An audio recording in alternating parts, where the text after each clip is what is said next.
Good afternoon class, good morning class. अब मैं आपसे कुछ प्रश्न पूछूंगी, जिसको भी उसके उत्तर पता हो वो चैट बॉक्स में अपने आंसर देगा, और जिससे मैं कहूंगी वो अनम्यूट होके अपना आंसर देगा। ठीक है छात्रों, ये बताइए कि रात में प्रकाश के लिए हम लोग क्या करते हैं? रात में मैम रात में प्रकाश के प्रकाश लिए, की हाँ शुभम बताइए। मैम रात में प्रकाश के लिए हम लाइटें, टॉर्च, बल्ब आदि का इस्तेमाल करते हैं। Very good Shubham. छात्रों, बल्ब बल्ब के अंदर क्या होता है? पूनम। मैम बल्ब के अंदर फिलामेंट होता है। अच्छा प्रयास था। शुभम आप बताइए क्या होता है?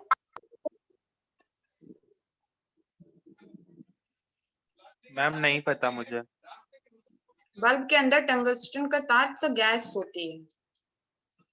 छात्रों ये बताइए कि बल्ब के अंदर भरी गैस कौन सी होती है? तो छात्रों आज हम लोग वायुमंडलीय गैसों का विस्तृत रूप से अध्ययन करेंगे। ये हमारी वायुमंडल है, जिसमें कार्बन डाइऑक्साइड, आर्गन, अन्य गैसें, ऑक्सीजन तथा नाइट्रोजन पाई जाती हैं। तो आज हम लोग इसी चीज का विस्तृत रूप से अध्ययन करेंगे। छात्रों ये बताइए कि पेड़ कौन सी गैस उत्सर्जित करते हैं? हाँ अमिता बताइए मैम आप। मैम शुभम, पूनम, जिसको मैं इंस्ट्रक्ट करूंगी वही आंसर करेगा। अमिता आप बताइए।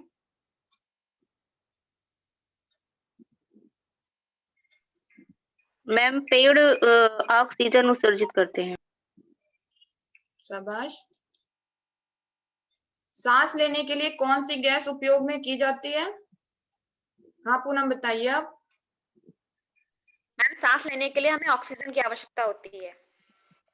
Very good Poonam. छात्रों सांस लेने के लिए हम लोग को ऑक्सीजन की आवश्यकता होती है, और ऑक्सीजन हमारे वायुमंडल में सबसे महत्वपूर्ण गैस है। सबसे पहले हम लोग वायुमंडल जानते हैं कि वायुमंडल होता क्या है। तो वायुमंडल की परिभाषा, पृथ्वी के चारों ओर लिपटा हुआ गैस का विशाल आवरण, जो पृथ्वी का अखंड अंग है और उसे चारों ओर से घेरे हुए है, वायुमंडल कहलाता है। मतलब हमारे चारों ओर उपस्थित जितना भी आवरण है वही हमारा वायुमंडल कहलाता है। वायुमंडल जो है 58 से 50 करोड़ वर्ष पूर्व पहले आ गया था। वायुमंडल का भार 5.6 इंटू 10 की पावर 25 टन होता है। आप सोच सकते कि कितना भारी, मतलब इसको वैज्ञानिकों ने रिसर्च करके निकाला कि वायुमंडल का भार इतना हो सकता है। ऊंचाई जो है हमारे वायुमंडल की 16,000 किलोमीटर से 32,000 किलोमीटर के बीच होती है। और ये जो वायुमंडल है हमारा वो 50 करोड़ पूर्व आया था। तो छात्रों आपको पता चला वायुमंडल क्या होता है।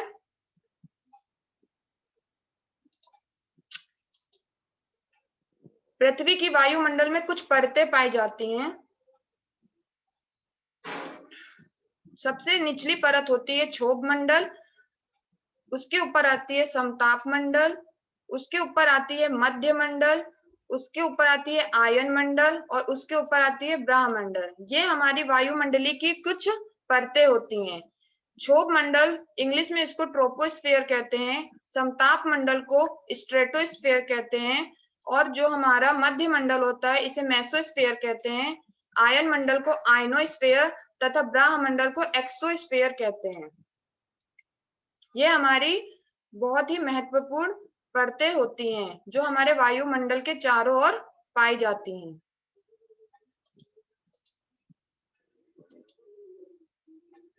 छात्रों आपके मन में भी सवाल आता होगा कि ओजोन परत किस परत में है?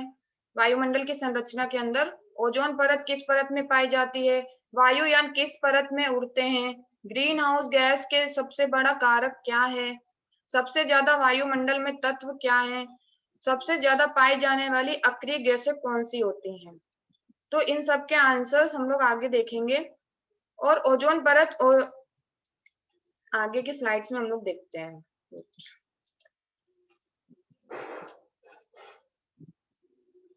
छात्रों, ये हमारा एक परतों का एक चित्र है। जब इससे पहले की स्लाइड में हम लोगों ने देखा था कि क्षोभ मंडल, समताप मंडल, मध्य मंडल, आयन मंडल और बहिर्मंडल है। जो बहिर्मंडल होता है, इसमें हमारे जो सैटेलाइट्स वगैरह होती हैं वो सब आती हैं। आयन मंडल के पास हमारी ओजोन परत होती है और क्षोभ मंडल और समताप मंडल के जो बीच में हमारे एरोप्लेन वगैरह उड़ते हैं। छात्रों, ये बताइए कि पेड़ कौन सी गैस ग्रहण करते हैं? हाँ पूनम बताइए। मैम पेड़ CO2 गैस ग्रहण करते हैं। CO2 का पूरा form? Ma'am carbon dioxide. Very good. छात्रों, ये बताइए श्वसन में हम कौन सी गैस को छोड़ते हैं? शुभम आप बताइए।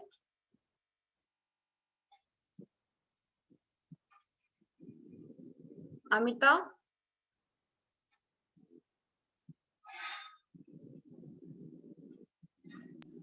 मैम श्वसन में हम कार्बन डाइऑक्साइड छोड़। Very good Amita.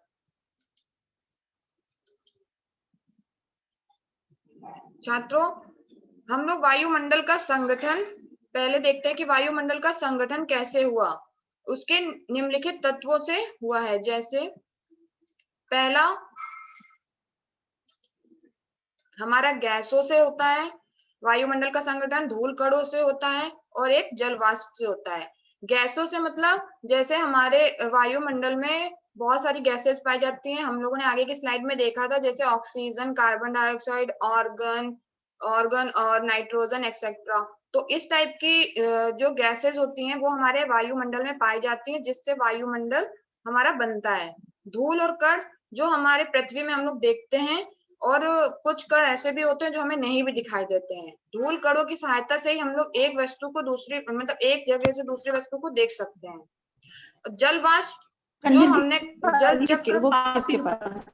Unmute yourself, sorry mute yourself, जिसने भी अनम्यूट किया था। शुभम पाठक म्यूट कर लीजिए अपने आप को। जल वाष्प वो होते हैं जो हमने कल के चैप्टर में पढ़ा था, जल चक्र। उसके अकॉर्डिंग क्या था कि जो हमारा पानी वगैरह पानी होता है, जो समुद्र का पानी, नदी का पानी होता है, वो सूर्य के द्वारा वाष्पीकृत होके पहले संघनन करता है, जिससे हमारे बादल बनते हैं। और बादलों से जब बादल पर्वतों से टकराते हैं तो हमारे यहाँ वर्षा होती है, जिससे भूमि में जल संगठित होता है, जिससे जल संगठित होता है, जिससे जल हमारा भूमि के अंदर पाया जाता है। और जल वाष्प, धूलकण और गैसों से हमारा इन तीनों चीजों से मिलकर हमारे वायुमंडल का संगठन होता है।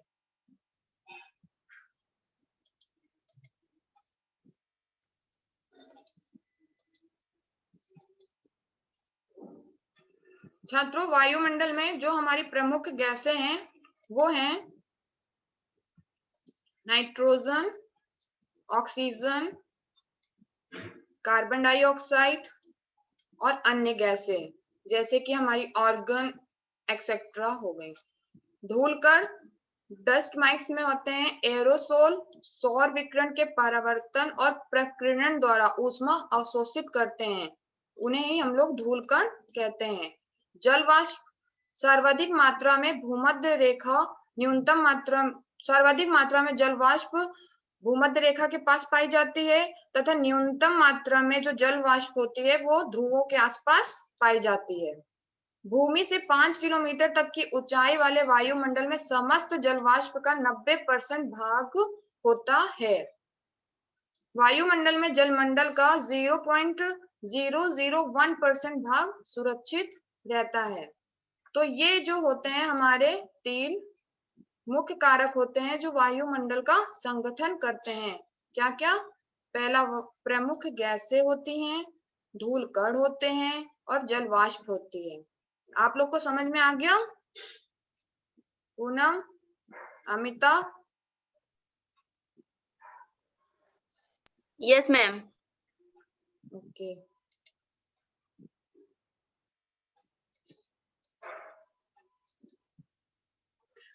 पहले जो हमने नाइट्रोजन गैस पढ़ी, पहले हम उसको देख ले कि नाइट्रोजन चक्र, नाइट्रोजन से क्या क्या होता है। जो हमारी वायुमंडलीय नाइट्रोजन होती है वो जैसे भूमि में उपस्थित पेड़ पेड़ पौधों के थ्रू ये जो नाइट्रोजन गैस होती है, जब हम जंतु वगैरह जब खाद्य पदार्थ में इसको पेड़ पौधे से हम लोग खाना खाते हैं, जब हम लोगों की मृत्यु हो जाती है तो मृत्यु होने के बाद शरीर को दफना दिया जाता है, जिससे वो वही नाइट्रोजन हमारी भूमि में प्राप्त हो जाती है। फिर वो नाइट्रोजन इसी तरह चक्र चलता रहता है, पेड़ पौधे, फिर जंतु, फिर भूमि, फिर वायुमंडलीय नाइट्रोजन, ऐसे करके हमारा पूरा नाइट्रोजन चक्र चलता रहता है। पेड़ पौधों की मृत्यु, ये वाला जो चक्र है, इसके अकॉर्डिंग ये है कि जब पेड़ पौधे हमारे पहले क्या था कि बहुत पहले जब पेड़ पौधे हमारे जमीन के नीचे या कहीं पे जब उनकी मृत्यु वगैरह हो जाती है, इसका मतलब जैसे जमीन के नीचे धस गए, तो उसमें जो जमीन होती है, भूमि के नीचे नाइट्रोजन जैव स्थिरीकरण के द्वारा फिर से वायुमंडल में आ जाती है, और कुछ कुछ तत्व जैसे कोयला एंड पेट्रोलियम गैस वगैरह पेड़ पौधों जीव जंतुओं के माध्यम से बनते हैं। इसमें नाइट्रोजन चक्र की सबसे अधिक भूमिका होती है। दूसरा हमारा ऑक्सीजन चक्र। ऑक्सीजन चक्र क्या करता है कि जो हमारा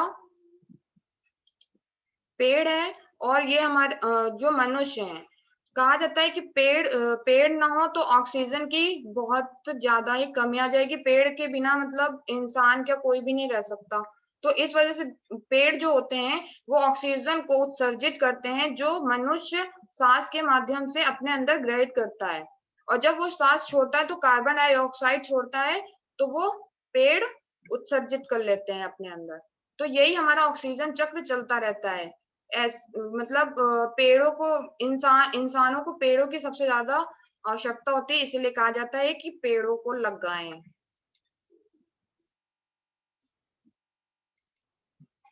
ये हमारी ऑक्सीजन साइकिल है।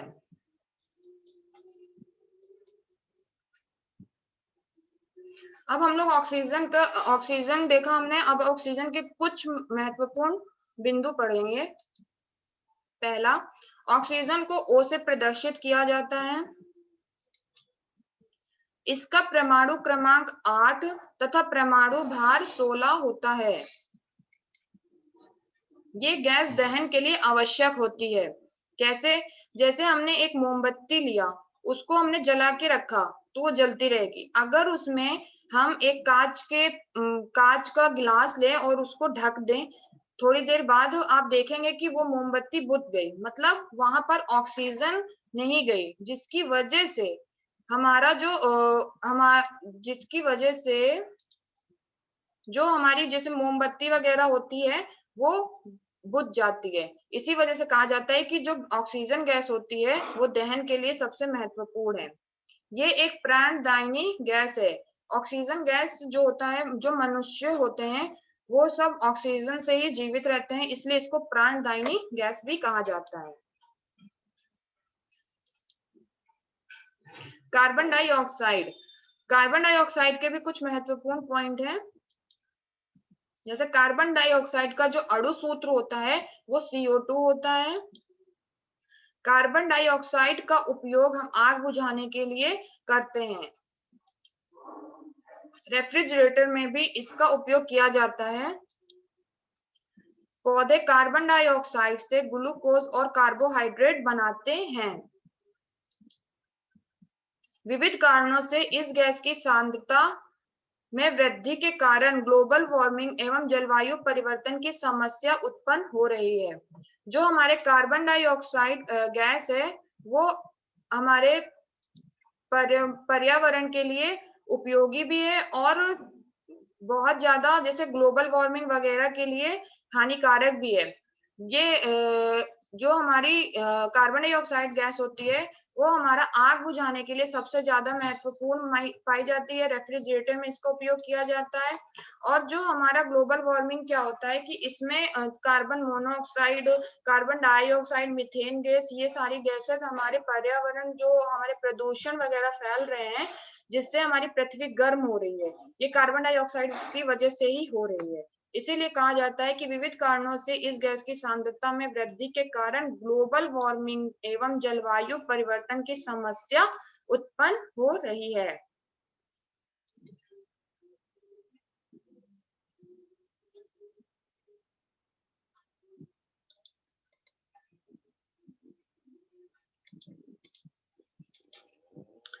ओजोन गैस के भी कुछ महत्वपूर्ण पॉइंट हैं।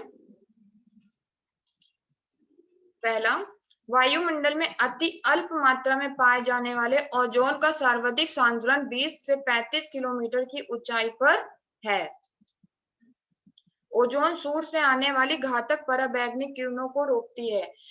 ये हमारे वायुमंडल को चारों ओर से एक तरीके से प्रोटेक्शन का काम करती है। जब सूर्य से हमारी जो किरणें आती हैं उसमें एक पराबैंगनी किरणें होती है, उसको पृथ्वी पर आने से रोकती हैं। पराबैंगनी किरणें क्या होती हैं? इससे मनुष्य को स्किन कैंसर और भी बहुत सारे रोग, स्किन रोग मतलब हो सकते हैं। इसीलिए कहा जाता है ओजोन लेयर जो होती है वो बहुत ही उपयोगी होती है हमारे वायुमंडल के लिए। तीसरा, वर्तमान में सीएफसी मतलब होता है कार्बन फ्लोरो सॉरी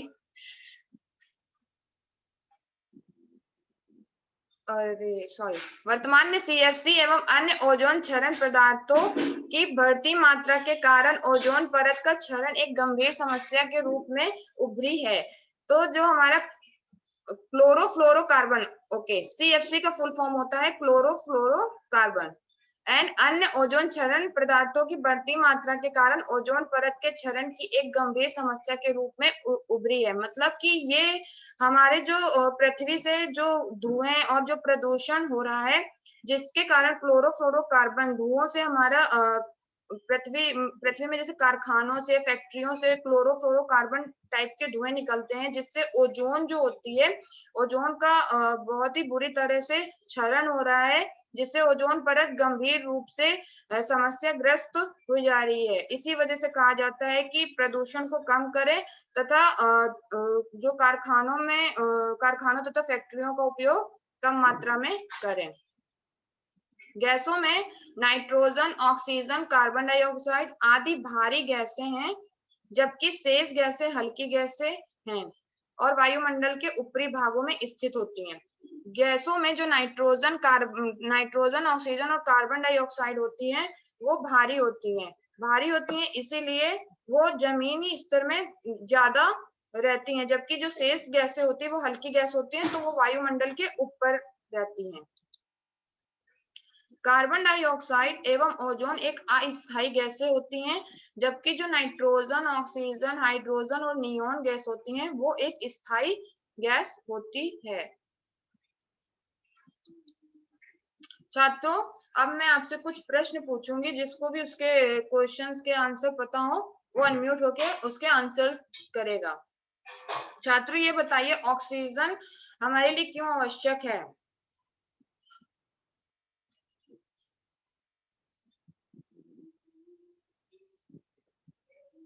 पूनम बताइए, ऑक्सीजन गैस किसके लिए आवश्यक है?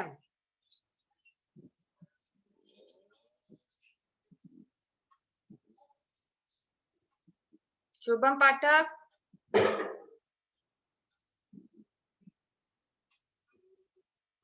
अमिता, कोई है यहाँ पर? ऑक्सीजन गैस हमें सांस लेने के लिए बहुत ही महत्वपूर्ण है।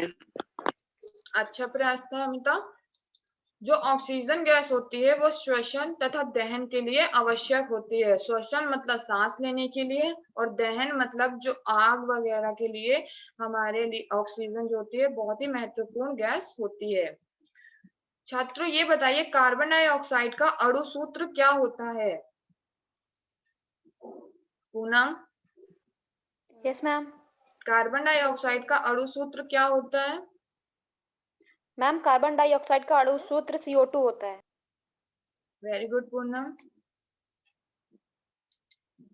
कार्बन डाइऑक्साइड का अणु सूत्र CO2 होता है। छात्रों, ये बताइए कि कार्बन डाइऑक्साइड का उपयोग हम लोग क्यों करते हैं, कहाँ कहाँ कर सकते हैं? शुभम पाठक आप बताइए। कार्बन डाइऑक्साइड गैस का उपयोग हम लोग कहाँ कहाँ कर सकते हैं? अमिता, पूनम आप बताइए। मैम CO2 का उपयोग हम फायर एक्सटिंग्विशर में करते हैं ताकि आग को बुझा सके। और यह प्लांट्स के लिए भी जरूरी होती है। Very good Poonam. Carbon dioxide का उपयोग हम लोग आग बुझाने तथा रेफ्रिजरेटर में कर सकते हैं। छात्रों सारांश को अपनी उत्तर पुस्तिका में नोट कर लें।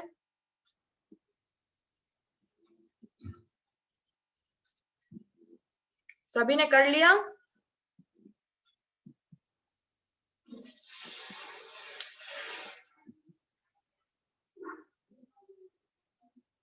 कर लिया Poonam? Amita? Yes ma'am.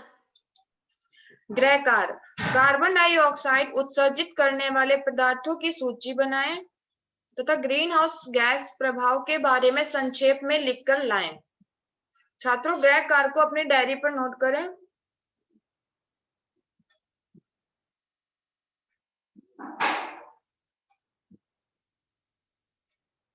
Note कर लिया?